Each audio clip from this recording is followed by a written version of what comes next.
Madam, আপনার দুধটা বের করবেন প্লিজ, খুব ক্ষুধা লাগছে। এই ফকিরের বাচ্চা সর, ইতর অসভ্য। ম্যাডাম দিন না প্লিজ, দেখেই মনে হচ্ছে অনেক টেস্টি। লজ্জা করছে না তোর থেকে বয়সে বড় একটা মেয়েকে এসব বলতে? লজ্জার কি আছে? আপনি রাস্তায় আপনার দুধ দেখায় বেড়াবেন আর মানুষ একটু খেতে চাইলেই দোষ। আমার দুধ আমি কাউকে খেতে দেবো না। দিন না ম্যাডাম দুধটা বের করে, এত সুন্দর সাদা টকটকে দুধ দেখেই তো লোভ লাগছে।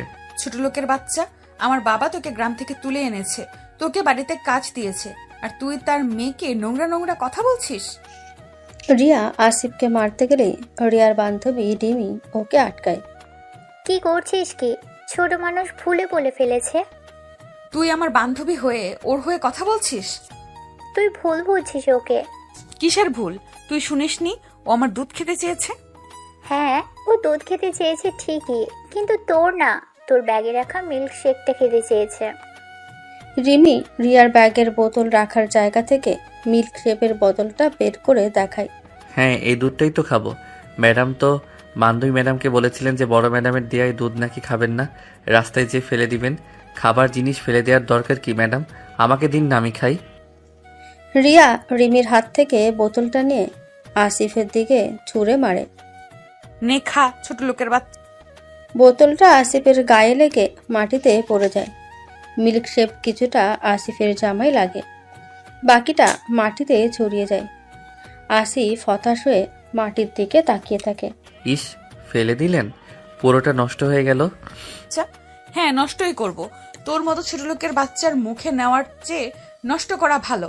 এখন এখান থেকে যা, এখান থেকে এক্ষুনি বের হ আমার চোখের সামনে থেকে। রিয়া, এসব কি করছিস? ও তো সত্যি মিল্ক শেকটার কথাই বলছিল। তুই বিনা কারণে ওকে অপমান করলি, মারলি। চুপ কর রিমি, তুই সব জানতিস, তুই আমাকে ভুল বোঝালি। আর এই ইতরটা প্রথম থেকে ওর কথা বলার ধরনটা সন্দেহজনক ছিল। আমি জানতাম ও বাজে কথা বলছে। ম্যাডাম আমি তো খারাপ কিছু বলিনি, আপনিই ভুল বুঝেছেন। আর বাবা বলেছিল ফেলে দেওয়ার আগে যে কোনো খাবার আমাকে দিতে। তোর বাবার জন্যই তো আজ তোদের এত সাহস।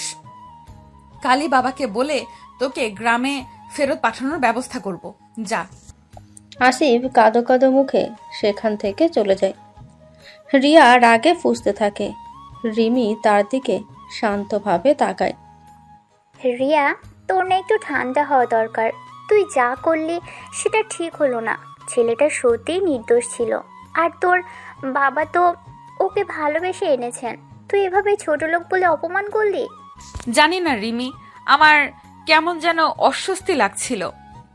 ওর কথাগুলো এমন ভাবে বলছিল, মনে হচ্ছিল ও তোর শরীরের কথা বলছে, আর তুই সেটাই ধরে নিলি। এটা তোর মানসিকতা রিয়া। সব সময় সব কিছুকে নোংরা চোখে দেখিস না। মানুষটা তার মাতৃভাষা আর সরলতা দিয়ে কথা বলছিল। আমি কি করব এখন? বাবা শুনলে? বাবার কাছে এসব কিছু বলার দরকার নেই। তুই এখন গিয়ে ছেলেটার কাছে সরি বলবি, এটাই একমাত্র উপায়। সরি? আমি কি ওকে? ইম্পসিবল। তুই জানিস তোর অহংকার আর সন্দেহ বাতিক তোকে কি ভুলটা করালো? যা, এখন সরি বল, অথবা কাল যখন তোর বাবা জানবেন তখন এর চেয়েও বড় লজ্জা পেতে হবে। রিয়া কিছুক্ষণ চুপ করে থাকে, তার মুখে অনুশোচনা আর দ্বিধার ছাপ। শেষ পর্যন্ত সে মাথা নেড়ে রিমিকে অনুসরণ করে সেই দিকে হাঁটে যেদিকে আসিফ গিয়েছে। রিয়া তখনও রাগে কাঁপছে। দেখলি রিমি কেমন নাটক করছে? ছোট লোকের বাচ্চা কোথাকার। আমার দুধ যত সব ইতর। রিয়া, তুই বাড়াবাড়ি করছিস। ও সত্যি মিল্ক শেকটা চেয়েছিল, তুই ভুল বুঝেছিস। আর ছোট লোক বলে ওকে অপমান করাটা খুবই জঘন্য কাজ। ও, তোর আবার শুরু হলো সব সময় গরিবদের হয়ে ওকালতি করা। ওরা গরিব বলে তো ওদের এত সাহস, রাস্তায় যাকে তাকে যা খুশি বলতে পারে। ও তোকে নোংরা কথাটা বলেনি, তুই নিজের মন গড়া নোংরামি ওর কথার উপর চাপিয়ে দিয়েছিস। আর তোর বাবার দেওয়া খাবার নষ্ট করলি, এটাও কি ছোট লোকই নয়? আমার জিনিস আমি যা খুশি করব, আর আমি কাউকে সরি টরি বলতে যাব না। আমি জানি ও ইচ্ছে করেই এমন কথা বলেছে যাতে আমি বিব্রত হই। গ্রামের নোংরা বুদ্ধি। তুই নিজের ভুলটা মানবি না, না? ঠিক আছে, চল এবার। তবে মনে রাখিস, তোর এই অহংকার একদিন তোকে বিপদে ফেলবে। রিয়া রিমিকে কোনো পাত্তা না দিয়ে হনহন করে হাঁটা শুরু করে। রিমি তার পেছনে যেতে যেতে দেখল আসিফ তখনও একটু দূরে গাছের নিচে বসে আছে, মন খারাপ করে মাটির দিকে তাকিয়ে। রিয়াকে বোঝানো বৃথা। ওর মনে যে তার অহংকার এত সহজে ভাঙবে না। ছেলেটা বড্ড কষ্ট পেল। রিমি কিছু দূর হেঁটে গিয়ে আবার ফিরে আসে। রিয়া ততক্ষণে অনেকটাই এগিয়ে গেছে। রিমি আসিফের কাছে যায়। আসিফ, শোনো। ম্যাডাম, আপনি? হ্যাঁ শোনো, রিয়া আসলে একটু, ওর মাথাটা গরম ছিল, ও ভুল বুঝেছে। তুমি মন খারাপ করো না প্লিজ। না ম্যাডাম, মন খারাপ করব কেন? আমি তো গরিব, আমাদের তো মান সম্মান থাকে না। আপনারা যা বলবেন তাতেই খুশি থাকতে হয়। এমন কথা বলো না, সবাই সমান। আর তুমি কোনো ভুল করনি। রিমি ব্যাগ থেকে একটা চকলেট বের করে আসিফের হাতে দেয়। নাও, এটা খাও। আর তোমার জামাটা, এখানে জল আছে, মুছে নাও। আসিফ কৃতজ্ঞতা ভরে চকলেটটা নেয় এবং রিমিকে দেখে মুগ্ধ হয়। আপনি খুব ভালো ম্যাডাম। আপনি রিয়া ম্যাডামের মতো নন। রিয়াও ভালো, ও ভিতরে অনেক রাগ আর জেদ জমে আছে, তাই হয়তো এমন করে। তুমি ওর কথাগুলো মনে রেখো না, কেমন? আর হ্যাঁ, রিয়া কাল হয়তো ওর বাবাকে বলতে পারে। যদি জিজ্ঞেস করে, তুমি কিন্তু বলবে যে তুমি মিল্কশেকটাই চেয়েছিলে। ঠিক আছে ম্যাডাম। রিমি তাকে সান্ত্বনা দিয়ে রিয়াকে অনুসরণ করে। রিয়া তখনও রাগে ফুঁসছে এবং রিমিকে দেখে বিরক্তি প্রকাশ করে। কোথায় ছিলি তুই এতক্ষণ? চল তাড়াতাড়ি, দেরি হয়ে যাচ্ছে। চল। রিয়া তখনও তার জেদে অটল, আর আসিফ তার সরলতা এবং অপমান নিয়ে একা বসে। এই ঘটনা রিয়াকে শিক্ষা দেবে না, বরং তার জেদ আরও বাড়িয়ে দেবে। সে নিজেকে সঠিক প্রমাণ করার জন্য নতুন পথ খুঁজবে। বাড়ি ফিরে রিয়া সোজা তার বাবা রায়হান সাহেবের কাছে যায়। রায়হান সাহেব তখন নিজের স্টাডি রুমে বসে খবরের কাগজ পড়ছিলেন। বাবা তুমি শোনো তো, ওই আসিফ যাকে তুমি গ্রাম থেকে নিয়ে এসেছো, সে আমার সাথে কি করেছে? চশমার ফাঁক দিয়ে তাকান। কি হয়েছে মা? শান্ত হয়ে বলো। ও আজ আমাকে একটু ইতস্তত করে আসল কথাটা এড়িয়ে গিয়ে। ও আমাকে এমন কিছু কথা বলেছে বাবা, খুব নোংরা কথা। আমার মাথা খারাপ হয়ে যাচ্ছে। ও আমার মিল্কশেকটা চেয়েছিল, কিন্তু এমন ভাবে চেয়েছিল যেন যেন যেন কি মা? যেন ও আমার কথাটা প্রায় মুখ ফসকে বেরিয়ে আসছিল, কিন্তু রিয়া কৌশল করে যেন ও আমার খুব ব্যক্তিগত কিছু একটা চেয়ে বসেছে। আমি ওকে বকলাম, বোতলটা ছুঁড়ে মারলাম, আর ও আমাকে কি বললো জানো? ছোট লোকের বাচ্চা বললে কি হবে? চশমা খুলে টেবিলে রাখেন রায়হান সাহেব, গম্ভীরভাবে বলেন। রিয়া, তুমি কাউকে ছোট লোক বলেছো? হ্যাঁ বলেছে তো, কি হয়েছে? ও তো ছোট লোকই, বাবার কাজের লোক। রিয়া, আর একবার যদি তোমার মুখে ছোট লোক শব্দটা শুনি, আমার থেকে খারাপ আর কেউ হবে না। আসিফ আমার কর্মচারী নয়, সে আমার আশ্রিত। আর সবার আগে সে একজন মানুষ, তোমার মতোই। মানুষ? ইস বাবা, তুমি কেন সবসময় ওদের পক্ষে কথা বলো? ওরা গরিব, নোংরা, অশিক্ষিত। ওদের সাহস দেখেছো? তোমার মেয়েকে আজও কি অপমানটাই না করেছে। আসিফ তোমার কি অপমান করেছে সেটা যদি স্পষ্ট করে না বলো, তবে আমি ধরে নেব দোষটা তোমারই ছিল। আর মিল্ক শেকের ব্যাপারটা রিমি আমাকে বলেছে। রিমি, ও আমার বান্ধবী হয়ে ওর পক্ষ নিচ্ছে, তুমিও নিচ্ছ কেন? কারণ সত্য সব সময় বড়লোকই বা গরিবানা মানে না। শোনো মা, আজ তুমি যে বাড়িতে আছো, যে পোশাকটা পরে আছো, তার দাম হয়তো আসিফের সারা জীবনের উপার্জনের চেয়ে বেশি। কিন্তু একটা কথা মনে রাখবে, টাকা দিয়ে মানুষ মাপা যায় না। আমি মানবো না। শোনো, এই যে তোমার অহংকার, এটা তোমাকে অন্ধ করে দিয়েছে। গরিবেরা কি? তারা তোমার মতোই মানুষ। তাদেরও খিদে পায়, হাসি কান্না আছে। তারা তোমার মতো এসি গাড়িতে ঘোরে না, রিক্সা চালায়। তারা তোমার মতো দামি খাবার খায় না, নুন ভাত খায়। কিন্তু তারা চুরি করে না, কারো ক্ষতি করে না। তারা কঠোর পরিশ্রম করে বাঁচে, বুঝলে? আর সেই পরিশ্রমের ফলটা তো আমি নিচ্ছি না। তুমি এক হবে না, তবে সম্মান তো দিতে শিখবে। আসিফ যা চেয়েছে তা যদি তোমার শরীর থেকে বের হওয়া কিছু হতো তবে তোমার রাগটা করাটা স্বাভাবিক ছিল, কিন্তু সেটা ছিল মিল্ক শেক। তার সরলতা তুমি বুঝতে পারোনি, কারণ তোমার মনটা অহংকারে ভরা। না, ও ইচ্ছে করেই ওই নোংরা কথাটা বলেছিল। আর তুমি যদি ওকে না তাড়িয়ে দাও তাহলে আমি কাল থেকে ওর সাথে কথাই বলবো না। এটাই তোমার সমস্যা রিয়া, তুমি মানতেই চাও না যে তুমি ভুল। আসিফ কোথাও যাবে না, বরং তোমার নিজের চিন্তা ভাবনা পাল্টানো দরকার। গরিবেরা তোমার দাস নয়, তোমার ভাই বোন বা বন্ধু হতে পারে। মানুষের ভেতরের মূল্যটা বোঝার চেষ্টা করো। রিয়া রাগে ফুঁসতে ফুঁসতে ঘর থেকে বেরিয়ে যায়। তার বাবা সব কথা তার বাম কানে ঢুকলেও ডান কান দিয়ে বেরিয়ে যায়। তার জেদ আরো কয়েক গুণ বেড়ে গেল। রায়হান সাহেব হতাশ হয়ে টেবিলের দিকে তাকিয়ে রইলেন। তিনি জানেন তার মেয়েকে বোঝানো সহজ নয়। বাবার কথায় রিয়া শান্ত হওয়ার বদলে আরো জেদি হয়ে উঠল। সে মনস্থির করল আসিফকে এমন শিক্ষা দেবে যাতে সে আর কোনোদিন তার মুখের উপর কথা বলার সাহস না পায়, বা তার বাবাকেও যেন কোনোদিন তার বিপক্ষে যেতে না হয়। পরের দিন সকালে রিয়া তার মাকে না জানিয়ে আসিফের জামা কাপড়ের ট্রাঙ্কের কাছে গেল। আসিফ তখন বাগানে কাজ করছিল। রিয়া চটজলদি তার ট্রাঙ্কের ভেতরে থাকা নতুন দুটি শার্ট এবং একমাত্র ভালো প্যান্টটি বের করে নিল।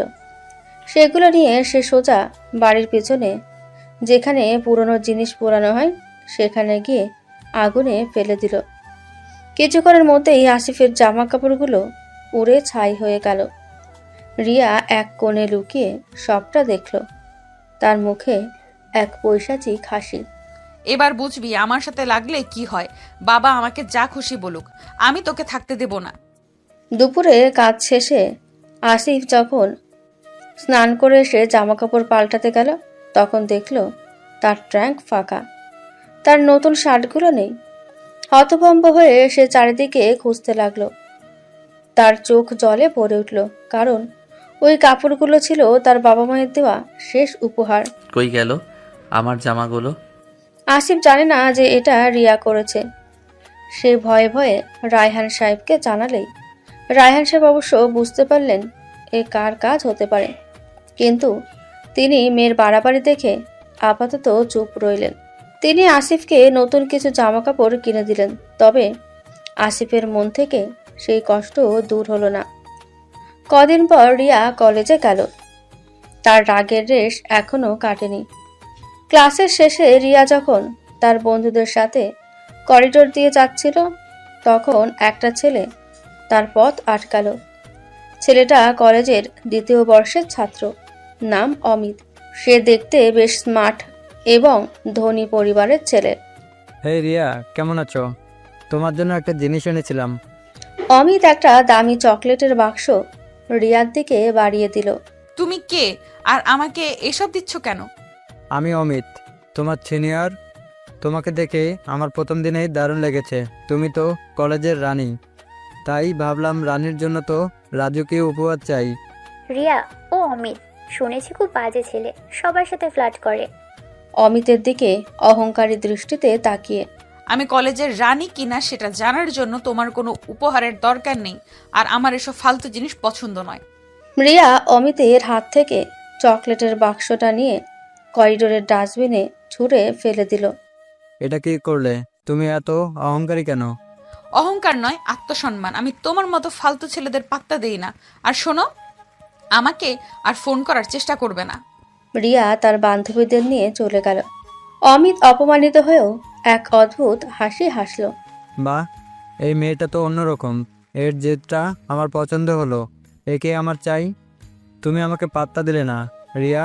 তোমার এই অহংকারেই আমি ভাঙবো। দেখা যাক তুমি কতদিন আমাকে এড়িয়ে যেতে পারো। রিয়া কলেজ থেকে বেরিয়ে গেল। তার মনে আসিফের ওপর জেদ আর অমিতের দেওয়া অপমানের মিশ্র প্রতিক্রিয়া। সে বুঝতেই পারল না তার অহংকার তাকে এক নতুন সমস্যার দিকে ঠেলে দিচ্ছে। এরপর দিনগুলো অন্যরকম হতে শুরু করলো। রিয়া যতবার অমিতকে এড়িয়ে চলতে চাইতো, অমিত ততবারই নতুন কোনো কৌশলে তার কাছাকাছি আসতো। সে রিয়ার ক্লাস টাইমিং, রুটিন, এমনকি পছন্দের জায়গাগুলো জেনে নিল। একবার রিয়া কলেজ ক্যান্টিনে বসেছিল। অমিত সেখানে এসে তার পছন্দের কোল্ড কফি আর একটা দামি চিজ কেক এনে দিল। এটা তোমার জন্য, জোর করব না। খেতে ইচ্ছে না হলে ফেলে দিতে পারো। তবে একটা কথা, আমি তোমাকে সত্যি পছন্দ করি। আমি তোমার মতো আত্মবিশ্বাসী এবং স্পষ্টবাদী মেয়ে আগে দেখিনি। অমিতার চোখে এবার কোনো ফ্ল্যাটিং ছিল না, ছিল এক ধরনের মুগ্ধতা। রিয়া কিছুটা নরম হলো। এত দামি একটা উপহার ডাস্টবিনে ফেলার রুচি হলো না। থ্যাঙ্কস, কিন্তু আমার কাছে কেন আসছো? আমি তোমাকে পাত্তা দিই না। আমি হার মানতে শিখিনি। তোমার অহংকার আমাকে আরও আকর্ষণ করে, তোমার রাগ, তোমার জেদ, সবই আমার ভালো লাগে। আমি তোমার ভেতরের নরম মানুষটাকে দেখতে চাই। অমিতের ভিন্ন কৌশল রিয়াকে ছুঁয়ে গেল। সে এতদিন ধরে শুনে এসেছে যে সে অহংকারী, বাজে, কিন্তু অমিত তার অহংকারকে প্রশংসা করছে। রিয়ার মনের গভীরে থাকা জেদটা এবার গলতে শুরু করলো। সে চিজ কেকটার এক টুকরো খেলো। রিমি পরে রিয়াকে একা পেয়ে, রিয়া, তোর কি হলো? তুই কেন ওকে পাত্তা দিছিস? ও একটা প্লে বয়, ওর কাছে সব মেয়েই খেলার পুতুল। ও রিমি, তুমি তো সব সময় খারাপ কিছু ও রিমি, তুই তো সবসময় খারাপ কিছু খুঁজে পাস। আমি তো অন্যদের মতো নয়, আমি তো অন্যদের মতো নয়। ও আমার যেটা সম্মান করে। আর শোন, আমাকে পটানো অত সহজ নয়। আমি ওকে দিয়ে ওর নোংরা অহংকার ভাঙবো। তুই আগুন নিয়ে খেলছিস, ও তোর অহংকার ভাঙবে, তুই ওর নয়। ও যে তোকে ধীরে ধীরে নিজের জালে জড়াচ্ছে, তুই সেটা বুঝতে পারছিস না। দেখি কি করতে পারে। আমি ওর সাথে মিশবো, কারণ ও স্মার্ট আর ধনী। আর তোর এসব ফালতু উপদেশ আমার দরকার নেই। এরপর থেকে রিয়া আর অমিতের মেলামেশা বাড়তে লাগলো। অমিত রিয়ার জন্য দামি দামি উপহার আনতো, কলেজে তার প্রশংসা করত, আর রিয়াকে স্পেশাল ফিল করাতো। রিয়ার মনে হতে লাগলো অমিতই একমাত্র ছেলে যে তাকে ঠিকভাবে বুঝেছে। তার বাবার কাছেও যে সম্মান পায়নি, অমিতের কাছে সে সেটা পাচ্ছে। এক সন্ধ্যায় কলেজ শেষ হওয়ার পর অমিত রিয়াকে তার গাড়িতে করে একটা নির্জন কফি শপে নিয়ে গেল। পরিবেশটা ছিল খুব রোমান্টিক। রিয়া, আমি আর থাকতে পারছি না। আমি তোমাকে মন থেকে ভালোবাসি। তুমি আমার জীবনের সব থেকে মূল্যবান সম্পদ হতে পারো। অমিত রিয়ার হাত ধরে। রিয়ার মনে তখন এক অন্যরকম অনুভূতি। তার অহংকার, জেদ, সবকিছু যেন অমিতের ভালোবাসার কাছে হার মানছিল। সে এতদিন ধরে যে মনোযোগ আর প্রশংসার কাঙাল ছিল, অমিত তাকে সেটাই দিয়েছিল। আমিও তোমাকে পছন্দ করতে শুরু করেছি অমিত। সেই দিনই তারা আনুষ্ঠানিকভাবে সম্পর্কে জড়ালো। রিমি এই সম্পর্ক মেনে নিতে পারল না। সে রিয়াকে বারবার সতর্ক করলো। রিয়া, তুই বড় ভুল করছিস। ও তোকে ব্যবহার করবে, তুই অন্ধ হয়ে গেছিস। তুই আমার জীবনে নাক গলাবি না। আমার জীবন আমি যা খুশি করব। তুই আমার ভালো চাস না। আমার মনে হচ্ছে অমিতই একমাত্র যে আমাকে ভালোবাসে। রিয়া নিজেকে সঠিক প্রমাণ করতে গিয়ে অমিতের গভীর ভালোবাসার ফাঁদে পা দিল। তার জেদ এবার তাকেই বিপদে ফেলল। অন্যদিকে আসিফ তখনও রায়হান সাহেবের বাড়িতে কাজ করে চলেছে। রিয়া তার ক্ষতি করে তৃপ্তি পেলেও আসিফের ওপর তার রাগ কমার বদলে যেন আরও বেড়ে গেল। সে চাইতো আসিফ যেন বাড়ি ছেড়ে চলে যায়। রিয়া আর অমিতের প্রেম ধীরে ধীরে গাঢ় হলো। তারা প্রায়ই কলেজের বাইরে দেখা করত। রিয়া অমিতের মনোযোগে ভেসে যাচ্ছিল, আর তার অহংকার তাকে অন্ধ করে রেখেছিল। অন্যদিকে আসিফ নীরবে তার কাজ করে যাচ্ছিল। রিয়া মাঝে মাঝে ইচ্ছাকৃতভাবে অমিতের সাথে ঘনিষ্ঠ হওয়ার দৃশ্য এমনভাবে তৈরি করত যাতে আসিফ তা দেখতে পায়। একদিন বিকেলে আসিফ বাজার থেকে ফিরছিল। কলেজের পেছনের গলিতে একটা কফি শপের কাছে সে দেখল অমিত আর রিয়া গাড়িতে বসে গল্প করছে। আসিফ পাশ দিয়ে যাওয়ার সময় একটু উঁকি দিল। তার চোখ আটকে গেল অন্য একটা দৃশ্যে। অমিতের গাড়ি থেকে একটু দূরেই একটা মোটরসাইকেলে বসেছিল একটা মেয়ে। আসিফ লক্ষ্য করল অমিত রিয়ার কাছ থেকে বিদায় নিয়ে গাড়ির পেছনের লুকিং গ্লাসে রিয়াকে দেখছিল, আর রিয়া তার চলে যাওয়া দেখছে। রিয়া একটু দূরে যেতেই অমিত দ্রুত গতিতে মোটরসাইকেলে বসা মেয়েটির কাছে গেল। আসিফ দেখল অমিত খুব অস্বাভাবিকভাবে বিশ্রী নজরে মেয়েটির হাত ধরল, হাসি ঠাট্টা করলো এবং মেয়েটিকে জড়িয়ে ধরে বিদায় নিল। মেয়েটির মুখেও হাসির ঝলক। আসিফ স্পষ্ট বুঝতে পারল অমিত শুধু রিয়ার সাথেই নয়, অন্য মেয়ের সাথেও সম্পর্ক রাখছে। এ কি, রিয়া ম্যাডামের সাথে প্রেম করছে, আবার অন্য মেয়ে? এই ছেলেটা তো ভালো নয়। রিয়া ম্যাডামকে তো জানিয়ে দিতে হবে। আসিফ দ্রুত সাইকেল ঘুরিয়ে অমিতের পিছু নিল। অমিত যখন একা একটা নির্জন পার্কিং লটে তার গাড়ি রাখছিল, তখন আসিফ তার সামনে গিয়ে দাঁড়ালো। এই শুনুন, আপনি রিয়া ম্যাডামের সাথে কি করছেন? কে রে তুই? এই ছোট লোক সর। আমি রায়হান সাহেবের বাড়িতে কাজ করি। আপনি রিয়া ম্যাডামকে ঠকাচ্ছেন। আমি দেখলাম আপনি অন্য মেয়ের সাথেও। ও বুঝেছি, তুই তো সেই ঘরের চাকর। শোন রিয়া, আমার গার্লফ্রেন্ড, আর আমি কার সাথে মিশবো না মিশবো সেটা আমার ব্যাপার, তুই কি আমাকে বলার? আমি রিয়া ম্যাডামকে সব বলে দেব। আপনি ভালো লোক নন। আসিফের কথায় অমিতের চোখ জ্বলে উঠল। সে বুঝতে পারল এই গরিব ছেলেটা তার প্ল্যানে বাধা দিতে পারে। আসিফের কাঁধে হাত রেখে ফিসফিস করে, দেখ, তুই যদি রিয়াকে কিছু বলতে যাস তাহলে তোর কি হবে তা তুই নিজেও জানিস না। আমি তোকে এমন ফাঁসাবো যে তোর বাবা তোকে রাস্তা থেকে তুলে এনেও বাঁচাতে পারবে না। আসিফ ভয় পেল কিন্তু তবুও পিছু হটতে চাইল না। আমি ভয় পাই না। আমি রিয়া ম্যাডামকে সত্যিটা বলবই। অমিত মুহূর্তের মধ্যেই একটা পরিকল্পনা এঁটে ফেলল। সে জানে রিয়া কতটা অহংকারী আর জেদি, আর রিয়া তার কথা সহজে বিশ্বাস করবে না এবং আসিফকে মিথ্যাবাদী প্রমাণ করা সহজ হবে। পরের দিন অমিত রিয়াকে নিয়ে একটা রেস্টুরেন্টে গেল, দুঃখী হওয়ার ভান করে। রিয়া, আমার খুব খারাপ লাগছে। কাল তোমার বাড়ির ওই আসিফ নামের ছেলেটা, কি করেছে ও? আবার কোনো নোংরামি?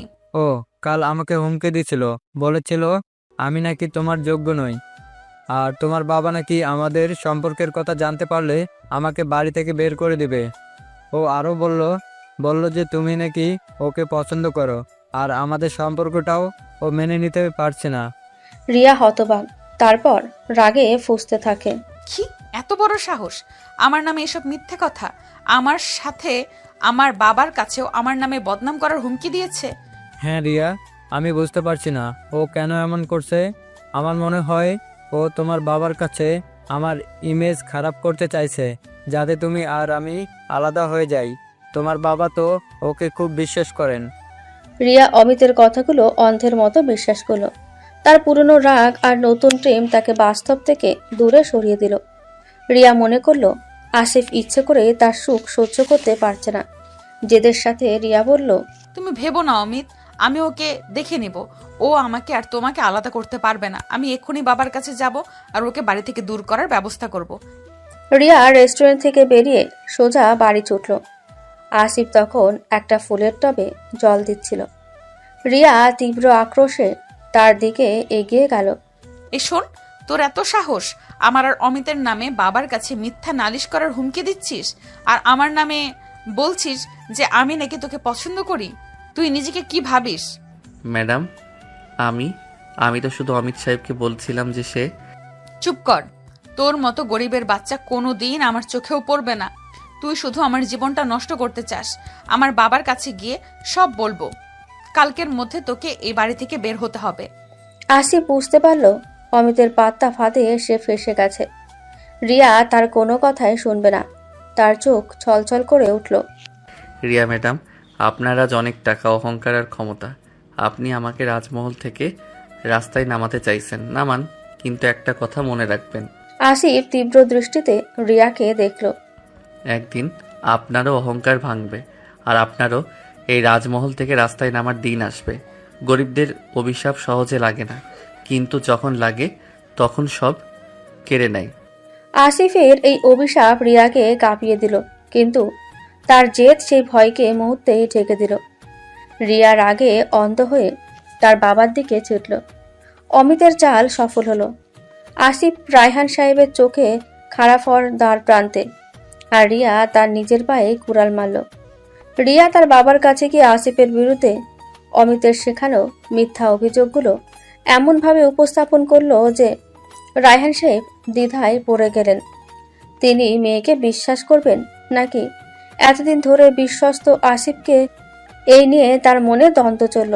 তবে রায়হান সাহেব আপাতত আসিফকে কিছু বললেন না, শুধু রিয়াকে বোঝালেন যে প্রমাণ ছাড়া কাউকে দোষী বলা উচিত নয়। রিয়া এতে আরও জেদি হয়ে উঠল। পরের দিন ছিল অমিতের জন্মদিন। সকাল থেকে অমিত রিয়াকে নানান দামি উপহারে ভরিয়ে দিল।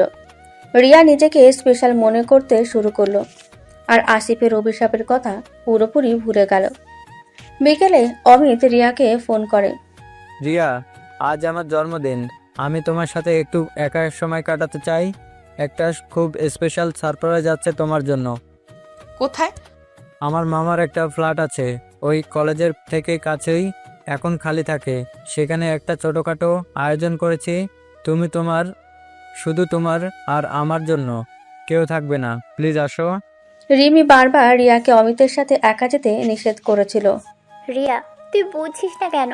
ও তোকে খালি ফ্ল্যাটে কেন ডাকছে? ওর মতলব খারাপ। তুই যাস না প্লিজ। আজও জন্মদিন। ও যদি তোকে সত্যিই ভালোবাসে তাহলে সবাই মিলে সেলিব্রেট করুক। তোর কেন এত সমস্যা? অমিত আমাকে ভালোবাসে আর ও আমাকে স্পেশাল ফিল করাতে চায়। তুই যা, তোর ইচ্ছা হচ্ছে, আমি যাবই। রিয়া তার বান্ধবীর কথা উপেক্ষা করে অমিতের ঠিকানায় পৌঁছালো। ফ্ল্যাটটা দেখতে বেশ বিলাসবহুল, কিন্তু পুরো খালি। চারিদিকে শুধু অল্প কিছু জন্মদিনের সজ্জা। চারিদিকে তাকিয়ে কোথায় সবাই? তুমি না বললে আয়োজন করেছো? দরজা বন্ধ করে তালা লাগাতে লাগাতে শুধু আমি আর তুমি, রিয়া।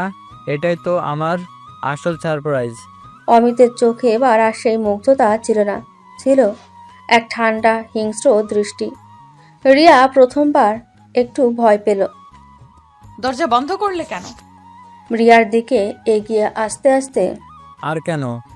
আজ আমার জন্মদিন, আর আমার জন্মদিনের সেরা উপহার তো তুমিই হবে, রিয়া।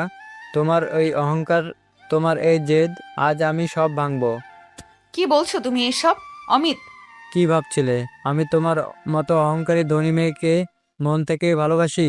হ্যাঁ, তোমার মতো 10টা মেয়ে আমার পেছনে ঘোরে। তুমি আমাকে প্রথমে অপমান করেছিলে, তাই আমার জেদ চেপে গিয়েছিল। তোমাকে পটানোটা আমার একটা চ্যালেঞ্জ ছিল। অমিতের কথাগুলো শুনে রিয়ার মাথায় আকাশ ভেঙে পড়ল। তার সারা শরীর কাঁপতে শুরু করলো। আসিফের অভিশাপের কথা তার মনে পড়ল। তুমি তুমি মিথ্যা বলেছো। অবশ্যই, তোমার মতো ইগো ভর্তি মেয়েদের পটাতে গেলে একটু অভিনয় তো করতেই হয়। আর কখন? অমিত জোর করে রিয়ার হাত ধরল। এখন আমার খেলার পালা। আজ তোমার অহংকারটা আমি পায়ে মিশে দেব। রিয়া নিজেকে ছাড়ানোর জন্য প্রাণপণ চেষ্টা করতে লাগলো। সে চিৎকার করার চেষ্টা করলো, কিন্তু অমিত তাকে চেপে ধরল। ছাড়ো আমাকে অমিত। রিমি ঠিক বলেছিল। বাবা, বাঁচাও আমাকে। কেউ নেই রিয়া, তোমার অহংকারের রাজমহল আজ ভাঙতে চলেছে। আজ তোমার সব অহংকার আমি শুষে নেব। রিয়া বুঝতে পারল তার জীবনের সবচেয়ে বড় বিপদ আসন্ন। তার অহংকার তাকে আজ এই নরকের মুখে এনে দাঁড় করিয়েছে। যে আসিফকে সে ছোট লোক বলে অপমান করেছিল, তার সরল সতর্কতাই ছিল একমাত্র সত্যি। কিন্তু অহংকারের বশবর্তী হয়ে সে নিজের বিপদ নিজেই ডেকে আনল। ফ্ল্যাটের নীরবতা রিয়ার অসহায় কান্নার শব্দে ভরে উঠল। রিমি অমিতের অভিসন্ধি বুঝতে পেরে আর রিয়াকে একা ফ্লাইটে যেতে দেখে ভয়ে কাঁপতে কাঁপতে দ্রুত ফোন করলো। প্রথমে এসে রায়হান সাহেবকে পুরো ঘটনাটা জানালো। মেয়ের বিপদের কথা শুনে রায়হান সাহেব আর এক মুহূর্ত দেরি করলেন না। সঙ্গে সঙ্গেই পুলিশ নিয়ে ফ্লাইটের ঠিকানায় রওনা হলেন। এরপর রিমি রায়হান সাহেবের বাড়ির ল্যান্ডলাইনে ফোন করে কাঁপা গলায় আসিফকে সব খুলে বলল। আসিফ, তাড়াতাড়ি যাও। রিয়া বিপদে পড়েছে। আমি তোকে একা একটা ফ্ল্যাটে ডেকে, প্লিজ তুমি যাও। অ্যাড্রেসটা আমি তোমাকে মেসেজ করে দিচ্ছি। আসিফের মনে রিয়ার প্রতি ঘৃণা থাকলেও রিমি আর রায়হান সাহেবের দয়া তার মনে ছিল। তাছাড়া সে নিজে চোখে অমিতের প্রতারণা দেখেছে। এক মুহূর্ত দেরি না করে সে দ্রুত সাইকেল নিয়ে ফ্ল্যাটের দিকে ছুটল। আসিফ যখন ফ্ল্যাটটির সামনে পৌঁছালো, তখন ভেতরের দরজাটা হালকাভাবে ভেজানো ছিল। সে দরজায় ধাক্কা দিতেই তা খুলে গেল। ভেতরে ঢুকে সে দেখল মেঝেতে পড়ে থাকা রিয়াকে। অমিত চাপটে ধরে আছে এবং রিয়া প্রাণপণে নিজেকে ছাড়ানোর চেষ্টা করছে। অমিত, ছাড়ুন ওকে। অমিত আসিফকে দেখে হতবাক। সে কল্পনাও করেনি যে এই ছোট লোক চাকর সবার আগে এখানে এসে পৌঁছাবে। রাগে অন্ধ হয়ে আসিফ তার গ্রাম্য শক্তিতে ঝাঁপিয়ে পড়ল অমিতের ওপর। অমিত শুধুমাত্র দামি জামাকাপড় পরা একটা প্লেবয়। আসিফের অপ্রত্যাশিত আক্রমণের কাছে দাঁড়াতেই পারল না। আসিফ তাকে এলোপাথারি কিলঘুষি মারতে শুরু করলো। মার খেয়ে অমিত বুঝে গেল এখানে থাকা নিরাপদ নয়। সে দ্রুত নিজেকে ছাড়িয়ে নিয়ে ফ্ল্যাটের পেছনের সিঁড়ি দিয়ে পালিয়ে গেল। অমিত পালাতেই রিয়া ভয়ে আর অপমানে পাথরের মতো বসে রইল। তার দামি পোশাক ছিন্ন ভিন্ন, সে অর্ধনগ্ন। তার চোখে তখন কোনো জেদ নেই, শুধু এক হিমশীতল আতঙ্ক। জীবনের সবচেয়ে বড় বিপদের মুহূর্তে তার সব অহংকার, সমস্ত দেমাগ ভেঙে চুরমার হয়ে গেল। হাঁপাতে হাঁপাতে রিমার দিকে তাকিয়ে, ম্যাডাম, আপনি? হাঁপাতে হাঁপাতে রিয়ার দিকে তাকিয়ে আসিফ আর কথা শেষ করতে পারল না। রিয়া নিজেকে সামলাতে না পেরে তার সমস্ত ভয় আর অপমান নিয়ে এক ঝটকায় উঠে আসিফের বুকে আছড়ে পড়ল। সে তার ত্রাতা আসিফকে শক্ত করে জড়িয়ে ধরে হাউমাউ করে কাঁদতে শুরু করলো। তার কাছে তখন আসিফ কোনো চাকর নয়, সে কেবল একজন মানুষ, তার জীবন বাঁচানো একমাত্র অবলম্বন। ঠিক এই মুহূর্তেই ফ্ল্যাটের মূল দরজা সজোরে ভেঙে গেল। চিৎকার করে রিয়া, মা। রায়ান সাহেব পুলিশ নিয়ে ভেতরে প্রবেশ করলেন, কিন্তু ঘরের ভেতরের দৃশ্যটি দেখে তিনি থমকে গেলেন। অর্ধনগ্ন অবস্থায় তার মেয়ে একজন চাকরের বুকে আশ্রয় নিয়েছে, আর সেই চাকরটিও বিপর্যস্ত, যেন কোনো ঘনিষ্ঠ মুহূর্তের পর ধরা পড়েছে। রায়হান সাহেবের চোখ বিস্ময় আর সন্দেহে বড় হয়ে গেল। এর কিছুক্ষণের মধ্যেই কোত্থেকে যেন কয়েকজন সাংবাদিকও খবর পেয়ে ফ্লাইটে ঢুকে পড়ল। অমিতের পালিয়ে যাওয়া কিংবা রিয়ার ওপর আক্রমণের চেষ্টা কোনো কিছুই কেউ দেখল না। তাদের চোখে পড়ল শুধু একটাই দৃশ্য, শিল্পপতি রায়হান সাহেবের মেয়ে তার বাড়ির কর্মচারীর সাথে ঘনিষ্ঠ অবস্থায়। সাংবাদিকরা মুহূর্তেই ঘটনাকে অন্য মোড় দিল। তাদের সংবাদ শিরোনামে তৈরি হলো, শিল্পপতির মেয়ে শ্লীলতাহানি, চাকরের সাথে অবৈধ সম্পর্ক, ফ্ল্যাটে প্রেমিকের আবির্ভাব। পুলিশ আসিফকে ঘিরে ধরল। রায়হান সাহেব সমাজের চোখে কলঙ্ক, মেয়ের প্রতি চরম হতাশা এবং অপমান নিয়ে সেই হতভাগ দৃশ্যটির দিকে তাকিয়ে রইলেন। আসিফের অভিশাপ সত্য হলো, রিয়ার অহংকার ভাঙল, আর সমাজের চোখে সে তার ঘৃণিত ছোটলোক চাকরের সাথে একই রাস্তায় নেমে এলো। কেউ বিশ্বাস করল না যে আসিফ রিয়াকে বাঁচিয়েছে। সবাই ধরে নিল বাড়ির চাকরের সাথে রিয়া স্বেচ্ছায় এই সম্পর্ক তৈরি করেছে। সেই দিনের ঘটনার পর রায়হান সাহেবের রাজমহলে যেন শ্মশানের নীরবতা নেমে এলো। সংবাদপত্র ও টিভিতে একের পর এক কুরুচিকর খবর প্রকাশিত হতে লাগলো। শিল্পপতির মেয়ের কুকীর্তি, বাড়ি চাকরের সাথে অবৈধ প্রেম, এইসব শিরোনাম রায়হান সাহেবের ব্যবসা ও সামাজিক মর্যাদাকে ধূলিসাৎ করে দিল। পুলিশ তদন্তে অমিতকে খুঁজে পাওয়া গেল না, কিন্তু কেউ বিশ্বাস করল না আসিফ রিয়াকে বাঁচিয়েছিল। রায়হান সাহেব বুঝতে পারলেন একমাত্র পথ হলো পরিস্থিতিকে সামলানো। স্টাডি রুমে বসে ক্লান্ত ও বিধ্বস্ত স্বরে, মান সম্মান সব শেষ, এ সমাজের মুখ দেখানোর উপায় নেই। রিয়া, তোমার অহংকার আজ আমার সবটুকু কেড়ে নিল। রিয়া তখন তার ঘরে, দিনের আলোয়ও সে নিজেকে লুকানোর চেষ্টা করছে। তার জেদ, তার অহংকার সব ভেঙে চুরমার হয়ে গেছে। সে এখন কেবল একজন ভয় পাওয়া লজ্জিত মেয়ে। সে জানে তার বাবার দিকে এখন আর তা তাকানোর মতো সাহস তার নেই। এক কাজ করতে হবে, এটাই একমাত্র রাস্তা। এই কলঙ্ক দূর করার আর কোনো উপায় নেই। রায়হান সাহেব আসিফকে তার সামনে ডাকলেন। আসিফ যে এখনও হতবাক, সে কেন এমন বিপদে পড়ল।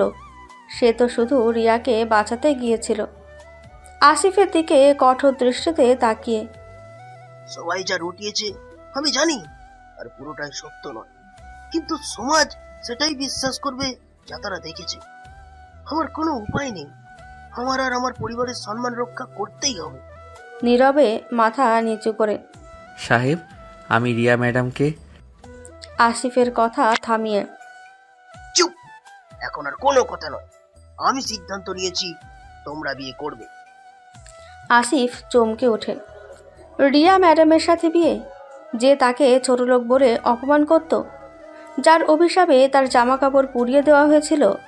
কাপা কাপা স্বরে। সে কি বলছেন সাহেব? আমি তো আপনার। আমার কর্মচারী, তাই তো? কিন্তু এখন তুমি আমার জামাই হবে। অন্তত সমাজের কাছে এটাই প্রমাণ হবে যে আমার মেয়ে কোনো অবৈধ সম্পর্ক রাখেনি, সে একজন গরিব ছেলেকে ভালোবেসেছে। যা পরে আমি মেনে নিয়েছি, এতে কিছুটা হলেও আমার মুখ বাঁচবে। আর তুমি এই বাড়ির চাকর থেকে রায়হান সাহেবের জামাই হবে। আসিফ মাথা নিচু করে রইল। তার কাছে এটা ভাগ্যের এক নির্মম পরিহাস। এদিকে বিশাল সম্পত্তির হাতছানি, অন্যদিকে রিয়ার ঘৃণা আর এই সমাজের চাপ। সে জানে এই বিয়ে তাকে সম্মান দেবে না, বরং আরো বড় এক বন্দি দশা এনে দেবে। সে নিজেকে এই অভিশাপের শিকার মনে করে, যে অভিশাপ সে রিয়াকে দিয়েছিল। এরপর রায়হান সাহেব রিয়াকে ডেকে আনলেন এক রাশ ঘৃণা নিয়ে। রিয়া, তোমার অহংকার তোমাকে এই অবস্থায় এনে দিয়েছে। এখন এর ফল ভোগ করো। কালকেই আমি তোমাদের বিয়ের ব্যবস্থা করছি।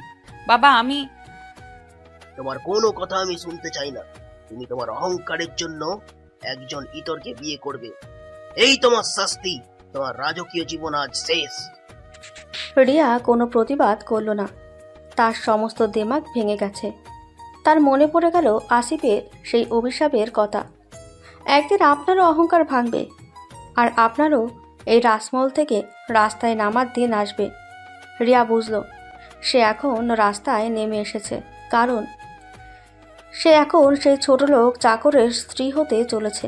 পরের দিন কোনো জাঁকজমক ছাড়াই রায়হান সাহেবের বাড়িতে রিয়া আর আসিফের বিয়ে হয়ে গেল। রায়হান সাহেবের বাড়িতে সম্পূর্ণ নীরবে মুসলিম রীতির বিয়ে সম্পূর্ণ হলো। কোনো জাঁকজমক বা অতিথি সমাগম ছিল না। কাজী এলেন, আর রায়হান সাহেবের নির্দেশে দ্রুত সব আনুষ্ঠানিকতা শেষ হলো। রিয়াকে একটি সাধারণ শাড়ি পরানো হলো। তার চোখে মুখে ছিল ভীতি আর অপমান। অন্যদিকে আসিফকে পরানো হলো একটি সাধারণ পাঞ্জাবি। সে মাথা নিচু করে বসেছিল। কাজী যখন তাদের ইজাব কবুল পর্ব শুরু করলেন, রিয়া প্রথমে চুপ করে রইল। তার মনে তখন ছোটবেলার অহংকার আর ঘৃণা বাসা বেঁধে আছে। রায়হান সাহেবের কঠোর দৃষ্টি দেখে এবং নিজের অপমানের কথা ভেবে সে অবশেষে কাপা কাপা স্বরে কবুল বলল। আসিফও ধৃতা সত্ত্বেও কবুল বলে রিয়াকে স্ত্রীরূপে গ্রহণ করল। এই বিবাহ কেবল একটি সামাজিক চুক্তি নয়, রিয়া ও আসিফের জীবনের এক তিক্ত পরিণতি ছিল। হাতে গোনা কয়েকজন বিশ্বস্ত লোক ছাড়া কেউ জানল না রিয়া, যে কিনা শত কোটি টাকার উত্তরাধিকারিণী, সে তার ঘৃণিত চাকরের স্ত্রী হলো। রিয়া চুড়ি গহনা পরে মাথায় ঘোমটা টেনে বসল। তার চোখে জল, কিন্তু সে জলে আর অহংকারের ছাপ নেই, আছে কেবল এক নিদারুণ যন্ত্রণা। আসিফ, যার স্বরে ছিল কেবল দুটো ভালোভাবে খেয়ে বাঁচার, সে আজ ধনী শিল্পপতির জামাই। তাদের দাম্পত্য জীবনের শুরু হলো ঘৃণা, ভুল বোঝাবুঝি আর এক কঠিন সামাজিক কলঙ্কের মধ্যে দিয়ে। বাসর রাত। রায়হান সাহেবের বাড়ির এক কোণে বিয়ের জন্য সামান্য সজ্জিত একটি ঘরে রিয়া আর আসিফ প্রবেশ করল। ঘরটি ফুলে ঢাকা থাকলেও সেখানে কোনো ভালোবাসার উষ্ণতা ছিল না, ছিল এক ঠান্ডা নীরবতা। রিয়া ঘরের এক কোণে দাঁড়িয়ে কাঁপছিল। আসিফ দরজা বন্ধ করে রিয়ার দিকে ফিরল। সে দেখল যে মেয়েটি তাকে সারা জীবন ঘৃণা করেছে, আজ সে তার স্ত্রী হয়ে দাঁড়িয়ে আছে। চোখে ভয় আর অপমান, গভীর ঘৃণা আর জেদ নিয়ে। আমার কাছে আসার চেষ্টা করবে না। ভুলে যেও না, তোমার মতো ছোট লোকের সাথে থাকার চেয়ে মরে যাওয়া ভালো। ম্যাডাম, আপনার এই অহংকার আজও গেল না। আমি জানি এই বিয়ে আপনি মানেন না, আমিও মানি না। আপনি আমাকে বাঁচিয়ে অপদস্থ করেছেন, আর আপনার বাবা আমাকে এই রাজমহলের দাস বানিয়েছেন। দাস? হ্যাঁ, তুমি দাসী, আর সব সময় তাই থাকবে। তোমার এত সাহস কি করে হলো আমার সাথে এমন কথা বলার? তুমি কি ভেবেছো আমি তোমাকে আমার কাছে আসতে দেব? আপনার কাছে আসার কোনো ইচ্ছে আমার নেই ম্যাডাম। আমি আপনার সম্মান রক্ষা করতে গিয়েই আজ এই অবস্থার শিকার। আপনার বাবার চাপে আমি এই বিয়ে মেনেছি, কিন্তু আমি আপনার শরীর বা আপনার সম্পদের দিকে তাকিয়ে নেই। আপনি খাটে শুতে পারেন, আমি মেঝেতে শোবো। আমাদের মাঝে আজকের পর থেকে আর কোনো সম্পর্ক হবে না। আপনি আপনার মতো থাকুন, আমি আমার মতো থাকব। এই সমাজের চোখে আমরা স্বামী স্ত্রী হলেও এই ঘরের ভেতরে আমরা দুটো সম্পূর্ণ অচেনা মানুষ। রিয়া আসিফের এই অপ্রত্যাশিত দৃঢ়তায় কিছুটা অবাক হলো। তার অহংকার আঘাত পেল, কারণ সে ভেবেছিল আসিফ তাকে ছোঁয়ার সুযোগ খুঁজবে। আহত অহংকার নিয়ে বেশ, ভালোই তো। আমি চাইও না তোমার মতো কেউ আমার আশেপাশে থাকুক। রিয়া দ্রুত খাটে গিয়ে শুয়ে পড়ল। নিজেকে চাদর দিয়ে পুরোপুরি ঢেকে নিল। সে কেঁপে উঠল, যদিও তার মনে সামান্য স্বস্তি এলো। আসিফ নিঃশব্দে মেঝেতে একটি পুরনো চাদর বিছিয়ে শুয়ে পড়ল। তাদের মাঝখানে রইল শুধু শূন্যতা, ঘৃণা আর তাদের ভিন্ন জীবনযাত্রার ব্যবধান। বাইরের দুনিয়ার কাছে তারা স্বামী স্ত্রী, কিন্তু সে বাসর রাত তাদের সম্পর্ককে আরও বেশি বিচ্ছিন্ন করে দিল। পরের দিন সকালে রায়হান সাহেব রিয়া ও আসিফকে তার স্টাডি রুমে ডাকলেন। দুজনেই ক্লান্ত আর বিধ্বস্ত। রিয়া তখনও তার রাতের অপমানের রেশ কাটিয়ে উঠতে পারেনি, আর আসিফের চোখে ছিল অজানা ভবিষ্যতের অনিশ্চয়তা। কোনো ভূমিকা না করে সরাসরি বলেন, শোনো, আমি তোমাদের ডেকেছি একটা চূড়ান্ত সিদ্ধান্তের জন্য। এই শহরে থাকা আর সম্ভব নয়। আমার ব্যবসা, আমার সামাজিক সম্মান সব এখন এই কলঙ্কের নিচে চাপা পড়ে গেছে। কিন্তু বাবা। রিয়াকে থামিয়ে দিয়ে, চুপ! এই সব তোমার জেদ আর অহংকারের ফল। এখন তার মূল্য তোমাকেই দিতে হবে। আমি তোমাদের দুজনকে এই শহর থেকে দূরে পাঠাতে চাই। কোথায় সাহেব? তোমাদের গ্রাম।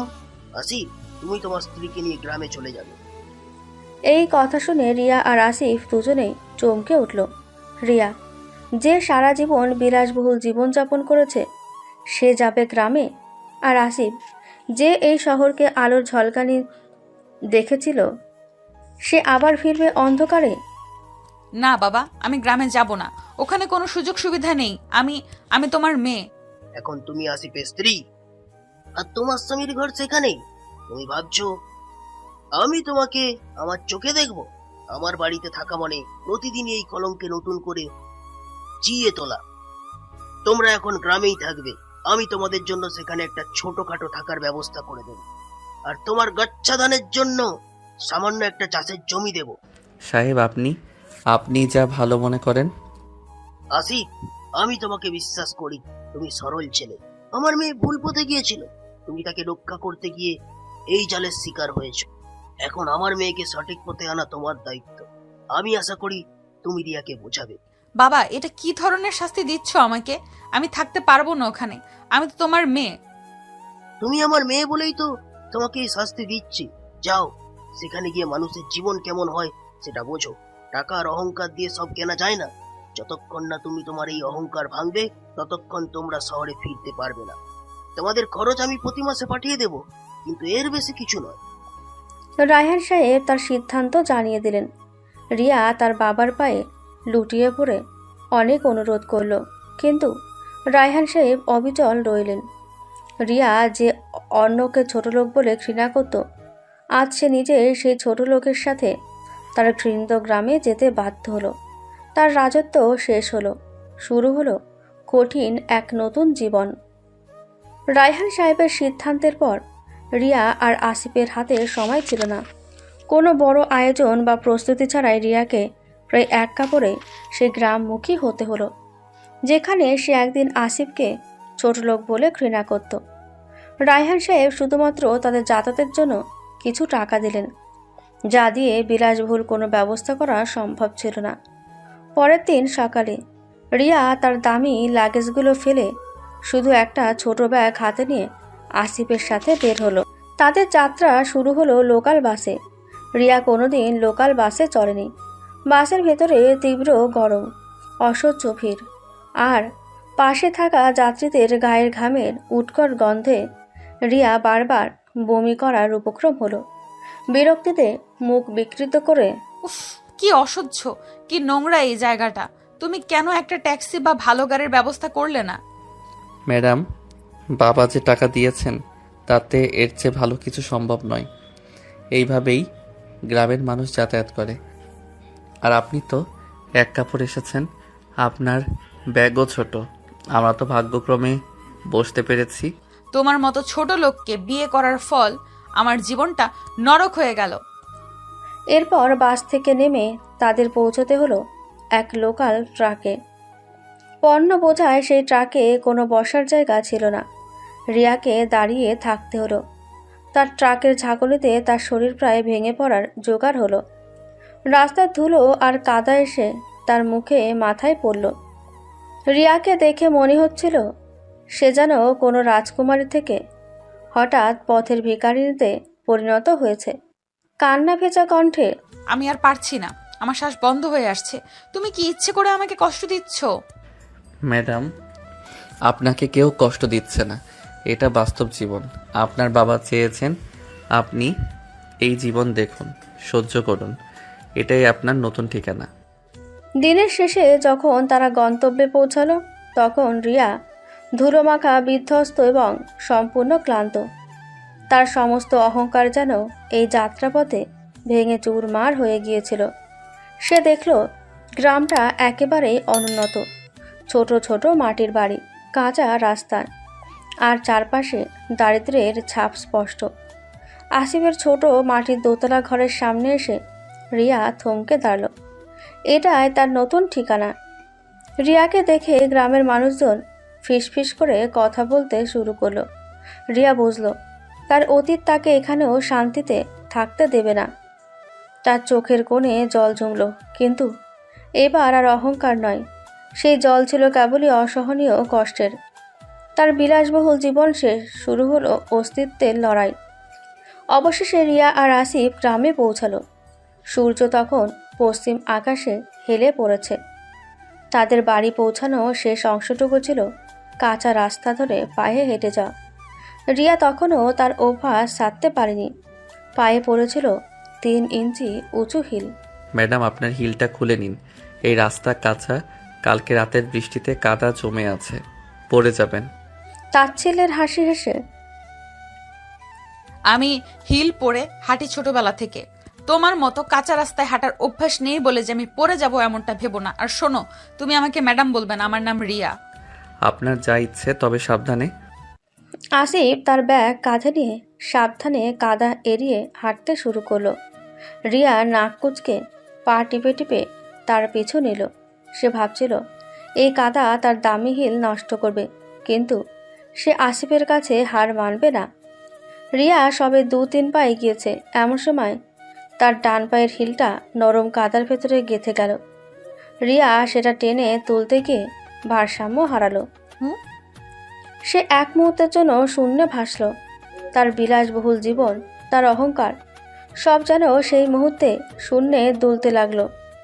আর পর মুহূর্তেই ধপাস, রিয়া তার সমস্ত গ্ল্যামার আর অহংকার নিয়ে শটান চিত হয়ে পড়ল কাদায়।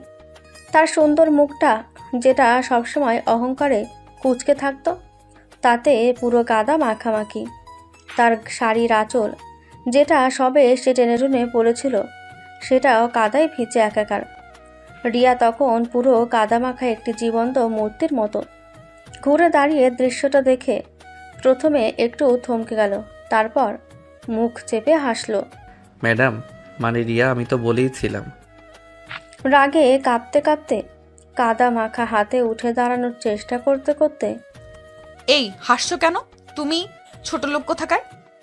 রিয়া যত নড়তে চেষ্টা করলো তত কাদা তার শরীরে মাখল।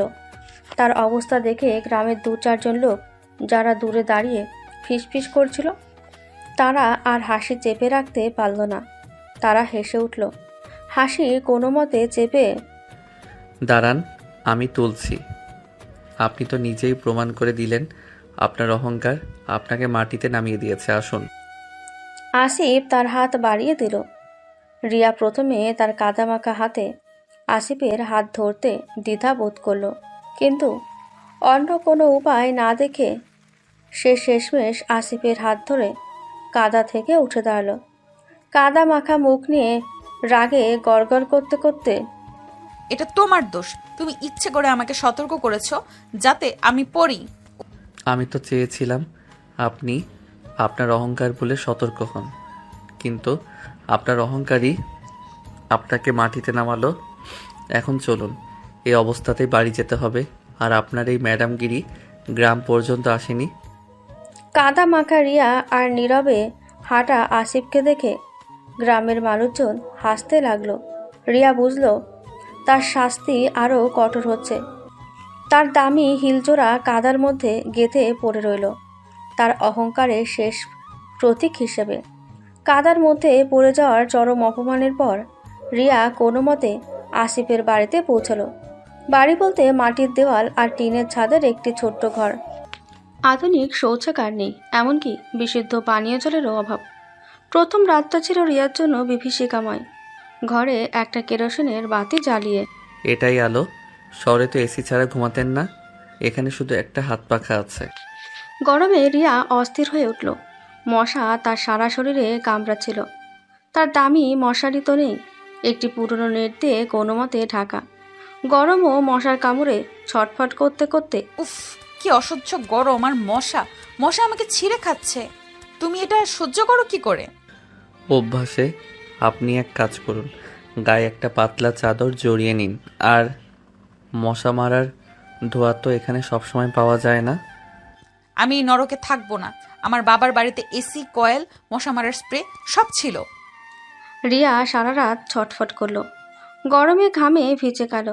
তার বিলাসবহুল ঘুমের অভ্যাস ভেঙে চুরমার হয়ে গেল। পরের দিন সকালে রিয়ার ঘুম ভাঙল প্রকৃতির ডাকে। সে অস্বস্তি নিয়ে আসিফকে জিজ্ঞেস করল, শৌচাগার কোথায়? আমার বাথরুম যেতে হবে। কোথায় সেটা? একটু দূরে একটা বেড়া দেওয়া জায়গা দেখিয়ে। ওই যে ওদিকে। আমাদের বাড়িতে তো আধুনিক বাথরুম নেই। রিয়া স্তম্ভিত হয়ে দেখল সেটা একটি অপরিষ্কার বেড়া দেওয়া কাঁচা শৌচাগার। সেখানে জল নিতে হয় বালতি করে। এটা কি? এই নোংরা জায়গায় আমি যাব? আমি কোনোদিন এসব শৌচাগার ব্যবহার করিনি। এটা আপনার বাবার টাকা দিয়ে কেনা বিলাসবহুল বাথরুম নয়, গ্রামের এটাই বাস্তবতা। অভ্যেস করতে হবে। রিয়া প্রথমে যেতে অস্বীকার করলো, কিন্তু পেটের তাগিদে তাকে বাধ্য হয়ে সে অপরিষ্কার শৌচাগার ব্যবহার করতে হলো। বের হয়ে সে প্রায় কেঁদে ফেলেছিল অপমানে আর ঘৃণায়। শহরের নামী রেস্তোরাঁর খাবার খাওয়া রিয়াকে এখানে খেতে হলো সাধারণ শাক ভাত। রান্নার জন্য জল আনতে হলো অনেক দূর থেকে। খাবার দেখে, এটা কি? এটা খাওয়া যায়? আমি এ খাবার খাই না। আর জল কোথায়? জলের বোতল কোথায়? জল এই পুকুর থেকে আনতে হয়, ফুটিয়ে পান করতে হয়। বাড়িতে কুয়া আছে, কিন্তু অনেক গভীর। আর খাবার, এটাই এখানকার খাবার। খেতে না পারলে না খান। এখানে দামি রেস্টুরেন্টে রিয়ার ক্ষুধা পেল, কিন্তু সেই খাবার সে মুখে দিতে পারল না। রাতে তার পেটে জ্বালা শুরু হলো। তার সব বিলাসিতা, তার সব অহংকার এখন তার জীবনের সবচেয়ে বড় বাধা হয়ে দাঁড়ায়। সে বুঝতে পারল এই গ্রামে তার ম্যাডামগিরি চলবে না। জীবন এখানে অনেক কঠিন, অনেক কঠোর। গ্রামে রিয়ার জীবন দুর্বিষহ হলেও সে তার অভ্যাস ছাড়তে পারছিল না। খাবার, জল, শৌচাগার সব কিছুতে সে তার বিরক্তি প্রকাশ করত। গ্রামের সরল মানুষগুলোর সাথেও সে খারাপ ব্যবহার শুরু করলো। এক দুপুরে আসিফ যখন তার জন্য সামান্য দোকানটি গোছাতে বাইরে গিয়েছিল, তখন রিয়া তাদের বাড়ির কুয়া থেকে বালতিতে জল তোলার চেষ্টা করছিল। রিয়া তো কোনোদিন এই কাজ করেনি। এ বালতি কুয়ার ভেতরে পড়ে গেল। বিরক্তিতে পা ঠুকতে ঠুকতে, উফ, কোথাকার অপদার্থ কুয়া এটা! এখন আমি কি করব? পাশের বাড়ির একজন বয়স্ক মহিলা, যার নাম শশী মাসি, তিনি রিয়ার চিৎকার শুনে এগিয়ে এলেন। শশী মাসি খুবই দরিদ্র, কিন্তু হৃদয় দিয়ে তিনি গ্রামের ধনী দরিদ্র নির্বিশেষে সকলকেই ভালোবাসেন। কি হয়েছে বৌমা? তোমার আলতি পড়ে গেছে বুঝি? দাঁড়াও, আমি তুলে দিচ্ছি। আপনি কেন? আপনি তো নোংরা, আপনি ধরবেন না। আমি আসিফকে দিয়ে পরে করব। যান এখান থেকে। শশী মাসির চোখে সামান্য জল এলেও তিনি রিয়াকে কিছু বললেন না। তিনি হাসি মুখে তার কোমরে জড়ানো দড়িটা টেনে কুয়ার ভেতরে ফেলে দিলেন, আর দক্ষতার সাথে মুহূর্তের মধ্যেই বালতিটা তুলে আনলেন। বালতিটা এগিয়ে দিয়ে, নাও বৌমা, প্রথম প্রথম অসুবিধা হবে, আস্তে আস্তে সব ঠিক হয়ে যাবে। তুমি তো শহরের মেয়ে, তোমার কষ্ট হচ্ছে। তুমি যদি কিছু না পারো আমাকে বলবে, আমি আছি তোমার পাশে। রিয়ার কঠোর ব্যবহার সত্ত্বেও শশী মাসির এই আন্তরিক ব্যবহার রিয়াকে অবাক করল। সে কিছু বলতে পারল না। অন্য একদিন রিয়া দুপুরে একা রান্না করতে গিয়ে হাতে ফোসকা ফেলে দিল। যন্ত্রণায় সে কাঁদতে শুরু করলো। তখন পাশের বাড়ির একটি কিশোরী মেয়ে, যার নাম মিনা, ছুটে এলো। ভাবি, কি হয়েছে? হাত পুড়ে গেছে? কেন এসেছিস তুই? দূর হ, তোর মতো ছোট লোকের স্পর্শ আমার লাগবে না। মীরা একটুও না কেঁদে ঘর থেকে দ্রুত ঠান্ডা জল আর কাঁচা হলুদ নিয়ে এলো। সে জোর করে রিয়ার হাতে হলুদের প্রলেপ লাগিয়ে দিল। এই নাও, হলুদ দিলে জ্বালা কমে যাবে। তুমি রাগ করছো কেন? আমরা তো তোমার ক্ষতি চাই না। তুমি একা একা রান্না করতে পারো না, বলনি কেন? মিনার এই সেবা এবং ভালোবাসা দেখে রিয়া নিজেকে আরও বেশি অপরাধী মনে করল। গ্রামের এই মানুষগুলো, যাদের সে ছোট লোক বলে ঘৃণা করত, আজ তারা তার চরম খারাপ ব্যবহারও ভালোবাসায় ফিরিয়ে দিচ্ছে। সন্ধ্যার পর আসিফ দোকান থেকে ফিরলে রিয়া লক্ষ্য করল গ্রামের অনেকেই তাদের বাড়িতে কিছু সবজি, ডিম বা ফল দিয়ে যাচ্ছে। আসিফকে ফিসফিস করে, এরা কারা? এরা কেন দিচ্ছে এসব? এরা গ্রামের মানুষ। আমি ছোট দোকানটা শুরু করেছি তো, তাই আশীর্বাদ করছি। আর আমি ওদের বাড়িতে কাজ করতাম, তাই ওরা ভালোবাসে। কিন্তু আমি তো এদের সাথে খুব বাজে ব্যবহার করেছি। এরা আপনার মতো নয়। এদের কাছে টাকা বা অহংকার বড় নয়, সম্পর্ক আর মানবতা বড়। এদের মনে কোনো বিদ্বেষ নেই। আপনার বাবার অহংকার আপনাকে যতটা কষ্ট দিয়েছে, এদের সরলতা ততটাই শান্তি এনে দিতে পারে। রিয়া এবার চুপ করে গেল। গ্রামের মানুষের এই নিঃস্বার্থ ভালোবাসা তার কঠিন হৃদয়ের বরফ গলাতে শুরু করলো। সে বুঝতে পারল ছোট লোক সে নয়, বরং তার অহংকারিতাকে ছোট করে রেখেছিল। গ্রামে এসে আসিফ তার নতুন জীবন শুরু করলো। রায়হান সাহেব যে সামান্য দোকানটি করে দিয়েছিলেন, তাতে বিশেষ আয় হচ্ছিল না, কিন্তু রিয়াকে তো সাধারণ শাক ভাত ছাড়া ভালো কিছু দেওয়া যাচ্ছিল না। রিয়া তখনও পুরোপুরি মানিয়ে নিতে পারেনি। রিয়া যতই অহংকার করুক, ও তো অভ্যস্ত নয় এই কষ্টে। শহরের মেয়ে ভালো কিছু খাবার না পেলে অসুস্থ হয়ে পড়বে। একদিন সকালে আসিফ তার দোকান বন্ধ রাখল। সে সোজা গ্রামের মাঠে চলে গেল। গ্রামের মানুষেরা তাকে দেখে অবাক হলো। আসিফ একজন দিনমজুরের সাথে কথা বলে তার জমিতে সারাদিনের জন্য কাজ শুরু করলো। কাঠফাটা রোদে কোদাল চালাতে গিয়ে আসিফের শরীর দিয়ে দরদর করে ঘাম ঝরতে লাগলো। তার শহরের বাবুগিরির সামান্য ছাপটুকু মুছে গেল কঠোর পরিশ্রমে। সারা দিনের অক্লান্ত পরিশ্রমে তার পিঠ হাত ব্যথা হয়ে গেল। সন্ধ্যা নামার আগেই সে তার মজুরি পেল, সামান্য কিছু টাকা। সেই টাকা হাতে নিয়ে আসিফ সোজা বাজারে গেল। সে বাজারে সব থেকে ভালো জিনিসগুলো খুঁজল। রিয়া শাক ভাত খেতে পারেনি, তাই সে ভালো দেখে কিছু মাছ আর একজোড়া ভালো মুরগি কিনল। এরপর সে রিয়াকে পরার জন্য একটি নতুন কিন্তু সাধারণ সুতির শাড়ি কিনল। শাড়িটা দেখে তার মনে পড়ল রিয়া সবসময় দামি লেহেঙ্গা বা ডিজাইনার ড্রেস পরত, তবুও তার সাধ্যমতো এটাই সেরা। আসিফ যখন বাড়ি ফিরল তখন তার শরীর ক্লান্তিতে ভেঙে পড়েছিল। তার জামাকাপড় কাদা আর ঘামে ভেজা, হাতে মাছ, মুরগি আর শাড়ির প্যাকেট। অবাক হয়ে, তুমি কোথায় গিয়েছিলে সারাদিন? আর তোমার এই অবস্থা কেন? দোকানে তো তেমন বিক্রি নেই, তাই ভাবলাম যদি দিনমজুরের কাজ করে কিছু টাকা আসে। দিনমজুর তুমি? কিন্তু কেন? তোমার শরীর খারাপ করবে তো। হাতে থাকা জিনিসগুলো এগিয়ে দিয়ে এটা তোমার জন্য, তুমি ভালো কিছু খেতে পারছিলে না, আর তোমার শাড়িও কাদায় নষ্ট হয়ে গেছে, তাই একটা শাড়ি কিনলাম। রিয়া মাছ আর মুরগি দেখেও ততটা অবাক হলো না যতটা হলো শাড়ির প্যাকেট আর আসিফের বিধ্বস্ত চেহারা দেখে। আসিফ তার জন্য সারাদিন মাঠে কাজ করেছে, যে রিয়া তাকে চোরলোক বলে ঘৃণা করত। আজ সে আসিফ তার ভালো থাকার জন্য নিজের শরীরকে কষ্ট দিচ্ছে। রিয়ার চোখে জল এসে গেল। সে জল অহংকার বা অপমানের নয়, বরং অনুশোচনা আর নতুন উপলব্ধির। আমার জন্য এত কষ্ট করার কি দরকার ছিল? তুমি তো আমার প্রতি রাগ দেখাতে পারতে। রাগ দেখিয়ে কি হবে রিয়া? আপনি আমার স্ত্রী, আপনার কষ্ট হচ্ছে সেটা আমি সহ্য করতে পারি না। আমি তো শুধু একজন মানুষ, আর আপনি আমার কাছে আপনার অহংকার নয়, আপনি সব। রিয়া এবার আর কোনো বাজে কথা বলতে পারল না। সে নিচু হয়ে আসিফের হাত থেকে জিনিসগুলো নিল। তার মনে হলো আসিফের ঘামে ভেজা শরীর আর কাদামাখা পোশাকের ভেতরেই যেন সত্যিকারের মানবতা লুকিয়ে আছে। সেই রাতে রিয়া সেই নতুন শাড়িটা পরে আসিফের রান্না খাবার রান্না করলো। প্রথমবার তাদের রান্নাঘরে ভালোবাসার গন্ধ ছড়ালো।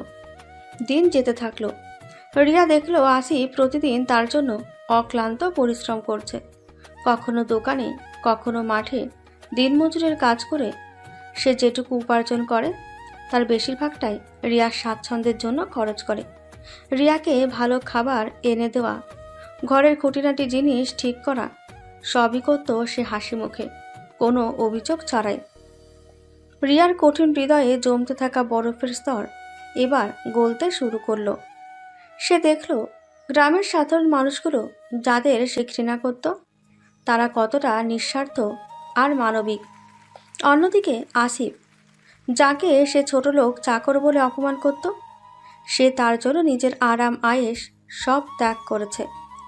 একদিন সকালে রিয়া নিজেই কুয়োর জল তুলতে গেল। এবার সে সাবধানে হিল ছাড়া খালি পায়ে গেল। জল তুলতে কষ্ট হলো, সে ধীরে ধীরে কাজটা শিখে নিল। শশী মাসি দূর থেকে হাসি মুখে তাকে উৎসাহ দিলেন। আমি এতদিন কি ছিলাম? একটা অহংকারী অন্ধ মানুষ। রাতে যখন আসিফ ক্লান্ত শরীর নিয়ে ফিরত, রিয়া তখন আর শুয়ে থাকতো না। সে নিজেই রান্না করে তার জন্য খাবার সাজিয়ে দিত। এক সন্ধ্যায় আসিফ যখন মেঝেতে শুতে যাচ্ছিল, রিয়া তাকে ডাকলো ধীরে, প্রায় ফিসফিস করে। তুমি কেন মেঝেতে শোবে? তোমার শরীর খারাপ করবে, তুমি খাটে এসো। আমি জানি এই বিয়ে আমরা কেউ চাইনি, কিন্তু এখন তো আমরা স্বামী স্ত্রী, আর তুমি সারা দিন এত কষ্ট করো, তোমার একটু আরাম দরকার। আসিফ খাটে এলো, কিন্তু তাদের মাঝে তখনও দূরত্ব ছিল। তবে এই দূরত্ব ছিল সম্মানের, ঘৃণার নয়। একদিন রিয়া আসিফের জন্য রাতের খাবার বানাচ্ছিল। আসিফ ঘরে ঢুকে দেখল রিয়া রান্নার সময় হাতে সামান্য আঘাত পেয়েছে। কি হয়েছে রিয়া? সাবধানে কাজ করতে পারো না? আসিফের কণ্ঠে ছিল উদ্বেগ, যা রিয়া আগে কখনো শোনেনি। আসিফ নিজেই তার হাতে যত্ন করে ওষুধ লাগিয়ে দিল। আসিফের মুখের দিকে তাকিয়ে তার চোখে কৃতজ্ঞতা। আমার জন্য এত চিন্তা করো কেন? আমি তো তোমার সাথে কত খারাপ ব্যবহার করেছি। আপনি আমার স্ত্রী, আমি আপনাকে ঘৃণা করি না রিয়া। আমি শুধু আপনার অহংকারকে ঘৃণা করতাম। এখন সেই অহংকার ভাঙছে। আপনি যখন প্রথমবার কাদার মধ্যে পড়েছিলেন, আমি হেসেছিলাম, কারণ আপনার অহংকার মাটির সাথে মিশে গিয়েছিল। কিন্তু এখন আমি খুশি, কারণ আপনি মানুষ হচ্ছেন। আসিফের এই কথাগুলো রিয়ার ভেতরের দেওয়ালটা ভেঙে দিল। সে বুঝতে পারল আসিফ কেবল তাকে রক্ষা করেনি, বরং তাকে নতুন জীবনও দিয়েছে। রিয়া চোখ নামিয়ে বলল, আমাকে ক্ষমা করো আসিফ। সেই রাতে তাদের মাঝে শারীরিক কোনো সম্পর্ক হলো না, কিন্তু তাদের হৃদয় কাছাকাছি এলো। রিয়া তার জীবনের প্রথম সত্যিকারের শান্তি অনুভব করলো। সেই শান্তি যা কোনো দামি এসি বা বিলাসবহুল বিছানায় পাওয়া যায় না, যা পাওয়া যায় কেবল একজন মানুষের নিঃস্বার্থ ভালোবাসায়। রিয়া তার অহংকারের রাজমহল ছেড়ে এবার মানবতার ঘরে প্রবেশ করল। রিয়ার অনুশোচনা আর আসিফের নিঃস্বার্থ ভালোবাসা তাদের বিচ্ছিন্ন সম্পর্ককে ধীরে ধীরে নতুন এক পথে নিয়ে চলল। রিয়া তার গ্রামের নতুন জীবন মেনে নিতে শুরু করলো। সে এখন আর নিজেকে ম্যাডাম ভাবে না, বরং গ্রামের সহজ সরল জীবনধারার একজন অংশ হতে চেষ্টা করে। সে শশী মাসির কাছে রান্না শেখা শুরু করলো। মিনার সাথে কুয়া থেকে জল আনত। তার ভেতরের অভিমান আর জেদ কমে আস্তে আস্তে এক সহজ মানবিক রিয়া বেরিয়ে এলো। আসিফ দেখল রিয়া এখন আর তাকে এড়িয়ে যায় না। সারাদিনের শেষে যখন সে ক্লান্ত হয়ে ঘরে ফিরত, রিয়া তার জন্য জল এনে দিত, তার হাত মুখ ধুয়ে দিত আর যত্ন করে খাবার পরিবেশন করত। পরের রাতে আসিফ যখন মেঝেতে শোবার প্রস্তুতি নিচ্ছিল, রিয়া তাকে ডাকল।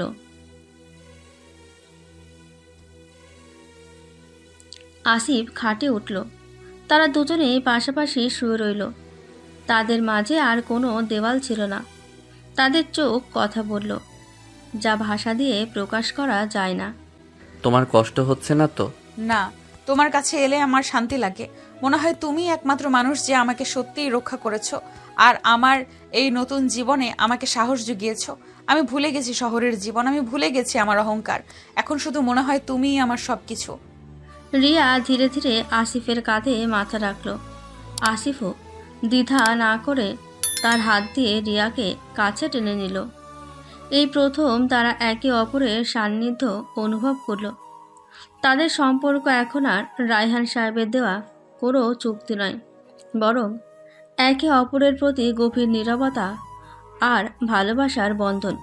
রিয়া, আমি তোমাকে ভালোবাসি আসিফ, আমাকে ক্ষমা করো। আমি তোমাকে অনেক কষ্ট দিয়েছি। আমি চাই তুমি আমাকে তোমার স্ত্রী হিসেবে গ্রহণ করো। আসিফের চোখ জলে ভরে গেল। যে মেয়ে তাকে সারা জীবন ঘৃণা করেছে, আজ সে তার বুকে আশ্রয় চাইছে। তার ভালোবাসার কাছে রিয়ার সব অহংকার পরাজিত হলো। আসিফ রিয়াকে আলতো করে নিজের আরো কাছে টেনে নিল। আমিও তোমাকে ভালোবাসি রিয়া। সব ভুলে গিয়ে আজ থেকে আমরা নতুন জীবন শুরু করব। সেই বাসর রাতে তাদের শরীরের সাথে হৃদয়ের মিলন হলো। সেই রাতে রিয়া আর আসিফের সম্পর্ক এক নতুন গভীরতা পেল। তাদের প্রেম যা শুরু হয়েছিল ঘৃণা আর অভিশাপ দিয়ে, তা এখন বিশ্বাস আর ভালোবাসার এক মজবুত ভিত্তি পেল। তাদের হৃদয় যখন এক হলো, তখন আর কোনো দূরত্ব রইল না। বাসর ঘরটি তাদের জন্য ছিল না, কিন্তু সেই ছোট্ট মাটির ঘরটি তাদের ভালোবাসার মন্দির হয়ে উঠল। রিয়া যে একসময় এই ঘরকে নরক মনে করত, আজ সেই ঘরের উষ্ণতায় নিজেকে খুঁজে পেল। আসিফ তার ভালোবাসার হাত দিয়ে রিয়ার ভেজা চুলগুলো আলতো করে সরালো। তার চোখে ছিল শ্রদ্ধা আর গভীর মমতা। রিয়া প্রথমবার দেখল আসিফের চোখে কোনো লালসা নেই, আছে শুধু বিশুদ্ধ ভালোবাসা। আমি তোমার কাছে ঋণী আসিফ। তুমি আমাকে কেবল বাঁচাওনি, আমাকে ভালোবাসতে শিখিয়েছো। আমি আজ তোমার স্ত্রী। আসিফ তার কপাল রিয়ার কপালে ছোঁয়ালো। তাদের নিঃশ্বাসের উষ্ণতা এক হলো। রিয়া দ্বিধা ভুলে গিয়ে নিজেকে সম্পূর্ণরূপে আসিফের কাছে সমর্পণ করল। তাদের শারীরিক মিলন হলো, যা ছিল ভালোবাসা, বিশ্বাস আর ত্যাগের এক পবিত্র বন্ধন। সেখানে কোনো অহংকার ছিল না, ছিল না কোনো ঘৃণা, ছিল কেবল দুটি মানুষের আত্মার মিলন।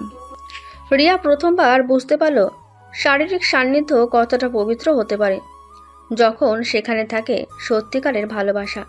সে অনুভব করল তার সারা জীবনের বিলাসবহুল জীবন নয়, বরং এই দরিদ্র ঘরের ভালোবাসাটাই তার সবচেয়ে বড় সম্পদ। আসিফ যে একসময় ছিল চাকর, সে আজ তার রাজকুমারী স্ত্রীকে পেল শুধু ভালোবাসা আর সম্মান দিয়ে। সকালের আলো যখন মাটির ঘরের জানলা দিয়ে ভেতরে এলো, রিয়া তখনও আসিফের বুকে মাথা রেখে শুয়েছিল। তার মুখে ছিল এক গভীর শান্তি। সেই রাতে তাদের সম্পর্ক পূর্ণতা পেল, আর তাদের নতুন জীবন শুরু হলো এক মজবুত ভালোবাসার ভিত্তিতে। বাসর রাতের পর সকালে রিয়া যখন আসিফের বুকে জেগে উঠল, তখন তার মুখে ছিল এক গভীর পরিতৃপ্তি আর ভালোবাসা। আসিফ তখনও ঘুমিয়েছিল। রিয়া আলতো করে আসিফের কপালে চুমু খেল। শুভ সকাল আমার জীবন। আসিফ চোখ খুলল। তার চোখে তখন ভোরের আলো। সে রিয়াকে দেখল। তার চোখে আর সেই অহংকার নেই, আছে শুধু স্নিগ্ধতা। শুভ সকালে রিয়া, এখন আমার সকালটা সত্যি শুভ। তুমি কি করে পারলে আসিফ? আমি তোমাকে এত অপমান করলাম, এত ঘৃণা করলাম, আর তুমি শুধু আমাকে ভালোবেসেই গেলে। তোমার ভিতরের মানুষটাকে আমি প্রথম থেকেই দেখতে পেয়েছিলাম রিয়া। তোমার অহংকারটা ছিল একটা মুখোশ। আমি জানতাম একদিন এই মুখোশটা ভাঙবেই। আমি তো শুধু অপেক্ষা করেছিলাম। আর শোনো, কি? আমার কাছে তোমার ওই রাজমহলের এসি ঘর, দামি গাড়ি আর গয়না কিছুই ছিল না। আমার কাছে ছিল শুধু এই মাটি আর এই ভালোবাসা। তুমি সেই রাজমহল ছেড়ে এই মাটির ঘরে আসতে পেরেছো, এটাই আমার সবচেয়ে বড় পাওয়া। আমার বাবা ঠিকই করেছিলেন আমাকে এই পৃথিবীতে এনে, এই মানুষের কাছে এনে তিনি আমাকে বাঁচালেন। তুমি আমার আসল রাজপুত্র আসিফ। আলতো করে রিয়ার চিবুক তুলে ধরে, তুমি আমার রানী, যে রানী অহংকারকে ত্যাগ করে ভালোবাসা বেছে নিয়েছে। আর শোনো, এখন থেকে আর কোনো কষ্ট বা চিন্তা নয়। তুমি আমার পাশে থাকলে আমি এই গ্রামে আরেকটা নতুন রাজত্ব গড়ব। যেখানে তুমি রাজা আর আমি তোমার একমাত্র দাসী, শুধু ভালোবাসার দাসী। না রানী, তুমি হবে আমার হৃদয় রানী। চল, আজ থেকে আমরা এই মাটির ঘরটাকে ভালোবাসার স্বর্গ বানাই। রিয়া আর আসিফ একে অপরের চোখে নতুন জীবনের অঙ্গীকার দেখল।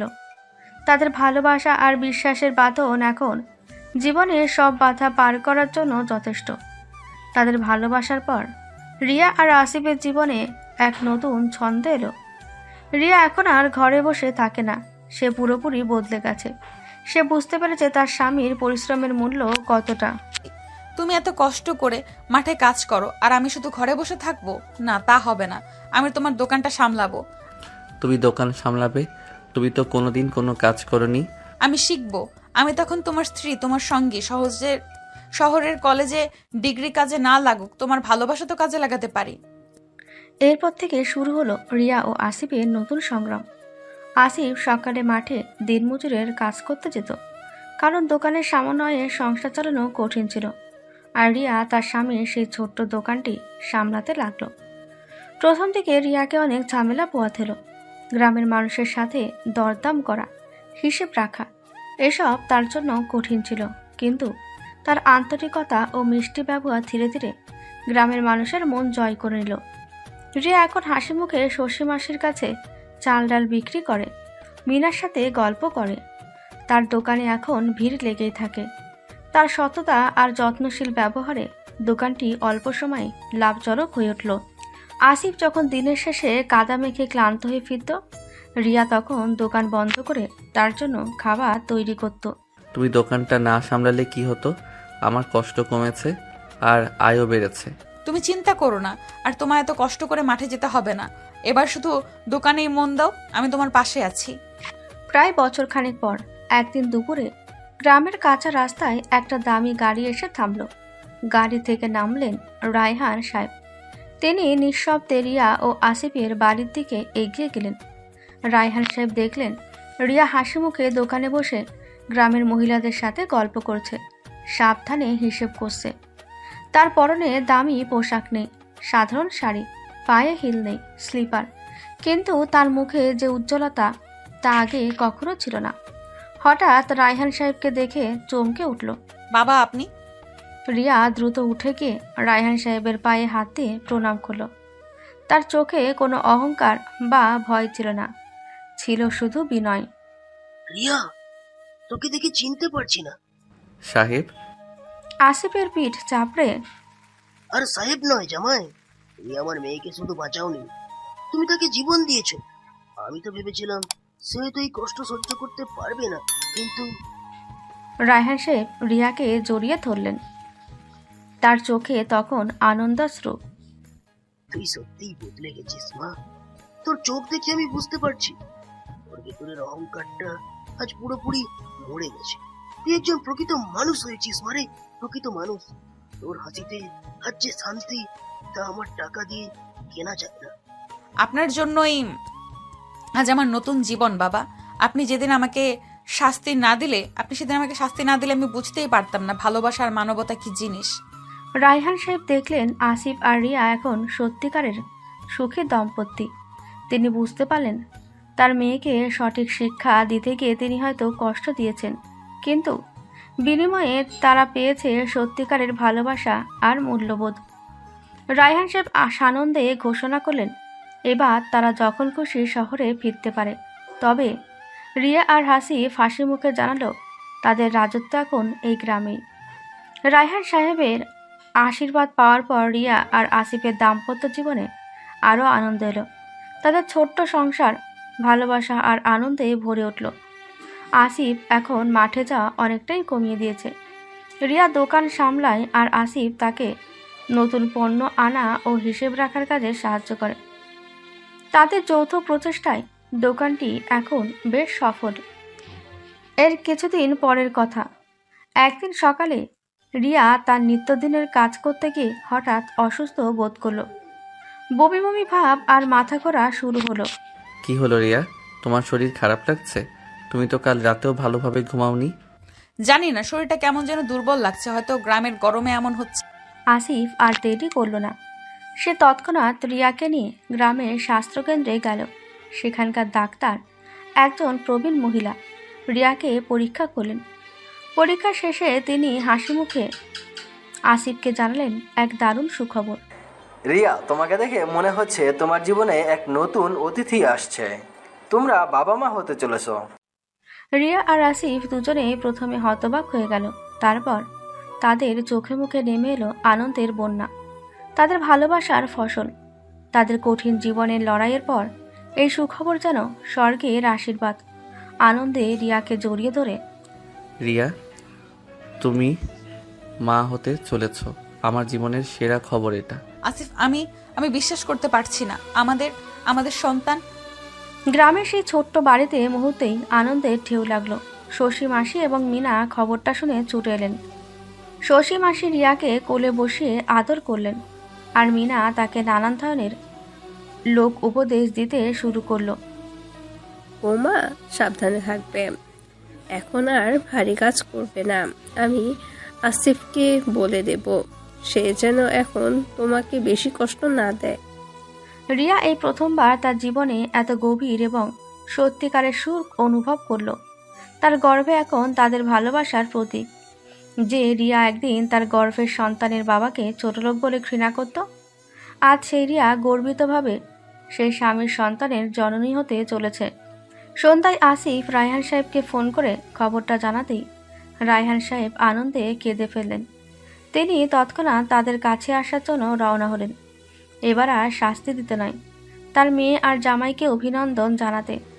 তাদের ভালোবাসার রাজত্ব এখন পূর্ণতার পথে।